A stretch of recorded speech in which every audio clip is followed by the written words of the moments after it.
Salut, c'est Romain de WeMusic. Dans cette nouvelle vidéo de la série pour optimiser votre mémorisation, nous allons découvrir une étape cruciale qu'il est indispensable d'effectuer pour commencer à apprendre efficacement par cœur. Allons-y.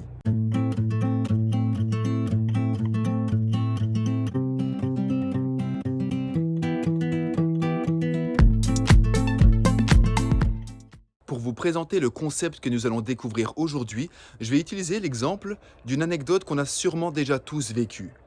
Est-ce que ça vous est déjà arrivé d'écouter un ami qui raconte une histoire, mais vous avez pris cette histoire en cours de route? Ce qui fait que vous entendez parler de différentes personnes qui font différentes actions, mais vous avez du mal à vous situer dans l'histoire parce que vous ne savez pas où ça se passe, quand ça se passe, pourquoi ça se passe, ce qui fait qu'il vous manque un tas d'informations. Donc vous comprenez des événements, mais vous avez du mal à les mettre en lien et en perspective. Ce qui fait que vous êtes un peu confus, et si vous dites pas à votre ami « Hey, stop, s'il te plaît, tu peux me dire où, quoi, comment, pourquoi ?» Eh bien, vous aurez vraiment du mal à comprendre ce qu'il en est. Et bien sûr, il y a beaucoup moins de chances pour que ensuite vous re-racontiez cette même histoire à d'autres personnes. Eh bien, pour votre cerveau, c'est exactement la même chose. Pour pouvoir être efficace dans son travail, votre cerveau a besoin de savoir où il met les pieds. Il a besoin de pouvoir mettre les informations en perspective dans un cadre global qu'il aura pu appréhender au préalable. Pour vous faire une idée simple de ce phénomène, vous pouvez utiliser une partition, une tablature recto verso d'un morceau que vous connaissez déjà. L'idée, c'est simplement de regarder donc cette partition et puis ensuite de la retourner. Et observez que quand vous la retournez, eh bien, il y a un petit instant pendant lequel votre cerveau cherche à prendre ses repères dans la partition. Il y a un petit laps de temps où il se resitue dans le contexte global pour pouvoir ensuite aller dans le détail. Car chaque fois que vous retournez la partition, pour votre cerveau, c'est comme un nouvel élément qu'il doit appréhender. C'est pour ça qu'il est vraiment utile d'aider votre cerveau dans son apprentissage. D'ailleurs, c'est ce qu'on va découvrir dans un instant. Mais juste avant ça, je vous propose de rapidement vous abonner à la chaîne WeMusic pour découvrir d'autres astuces pour apprendre plus efficacement, gérer le trac, mieux mémoriser. Et pour les plus curieux d'entre vous, eh bien, vous pouvez accéder gratuitement à un mini-cours sur l'apprentissage optimisé de la musique, la mémorisation optimisée. Le lien est juste dans la description.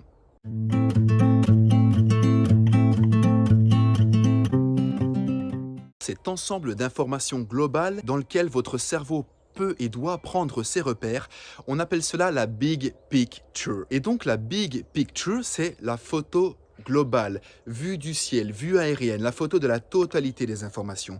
Et cette photo, cette big picture, a trois principaux avantages.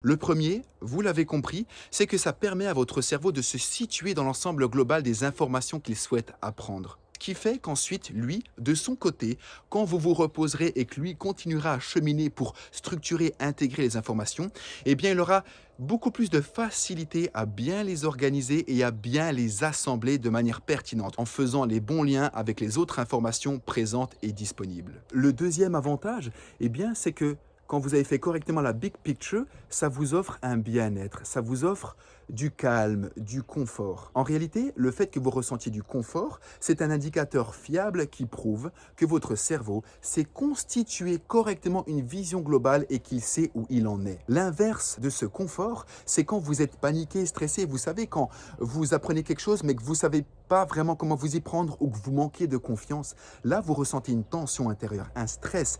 Et bien sûr, ce stress est un handicap pour apprendre parce que vous n'êtes pas à l'aise, vous êtes tendu, vous aurez plus de phrases parasites négatives dans votre esprit. Alors que là, c'est l'inverse. Quand vous ressentez du confort parce que votre cerveau sait où il met les pieds, eh bien vous êtes plus en sécurité, vous êtes plus calme. Et tout cela nous permet d'être plus efficace dans l'apprentissage, ce qui est la troisième raison pour laquelle la big picture est extrêmement efficace. En fait, quand vous vous sentez mieux, eh bien vous travaillez mieux, vous êtes moins déconcentré, vous êtes plus investi. Donc, de son côté, votre cerveau fait du meilleur travail et vous, de votre côté, eh bien vous l'aidez à faire du meilleur travail parce que vous êtes plus serein et plus efficace quand vous apprenez.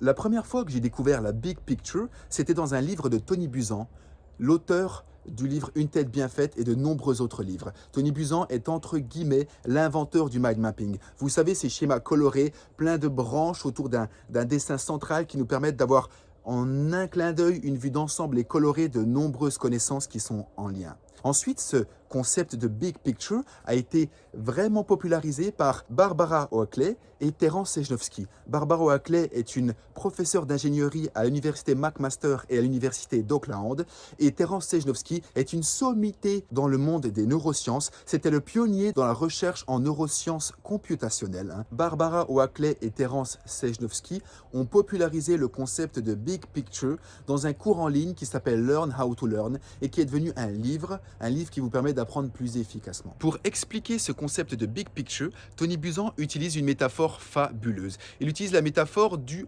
puzzle. Il explique que plusieurs stratégies existent pour commencer un puzzle.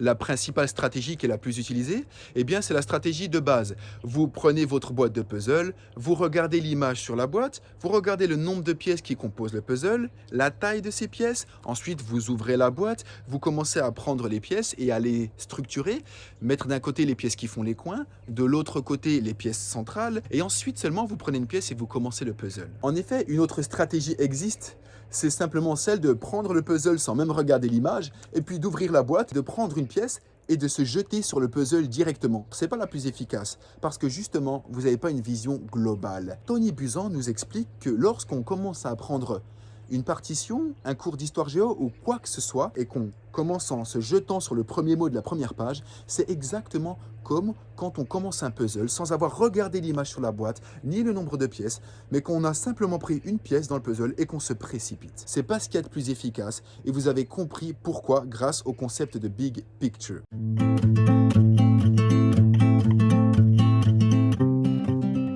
Alors, comment effectuer la big picture d'une partition, d'un morceau de musique? C'est très simple. Il vous suffit de prendre votre partition entre les mains et de regarder la taille qu'elle fait, combien de pages, pour vous faire une vision globale de l'ensemble que vous souhaitez apprendre. Combien de pages compose cette œuvre? Ensuite, est-ce qu'il y a différentes parties dans cette œuvre? Quelle taille font chaque partie? Et de quoi sont composées ces différentes parties? Est-ce qu'elles ont un peu les mêmes tonalités, les mêmes rythmiques? Ou au contraire, elles sont très différentes? La première est très lente avec des rondes et ensuite, il y a beaucoup de double croche et puis troisième partie, ça se calme. Et bien sûr, vous pouvez continuer à aller ensuite un petit peu plus dans le détail et ensuite regarder l'armure à la clé. Vous pouvez regarder la signature rythmique, les chiffres en début de partition. Et puis, vous pouvez regarder l'ensemble des éléments particuliers. Si l'auteur, le compositeur a mis quelques petites annotations particulières, des conseils sur comment jouer, quand jouer, comment interpréter. Toutes ces informations vont vous permettre de vous constituer une représentation globale et vont aider votre cerveau à savoir où il met les pieds. Attention, la big picture, ce n'est pas commencer à apprendre par cœur, non, c'est survoler en observant l'ensemble des informations pour comprendre ce à quoi vous vous attaquez. Alors voilà, maintenant, vous savez comment effectuer cette étape cruciale de la Big Picture pour correctement entamer l'apprentissage de n'importe quelle partition de musique, tablature, grille d'accords, etc. Si vous pensez que cette vidéo peut être utile, vous pouvez la partager à certains de vos amis musiciens sur les réseaux sociaux et autres. Vous pouvez bien sûr liker la vidéo, mettre un commentaire pour qu'on échange si vous voulez poser des questions ou autres. Et quant à moi, je vous retrouve pour une prochaine vidéo sur le sujet de la mémorisation optimisée. Salut!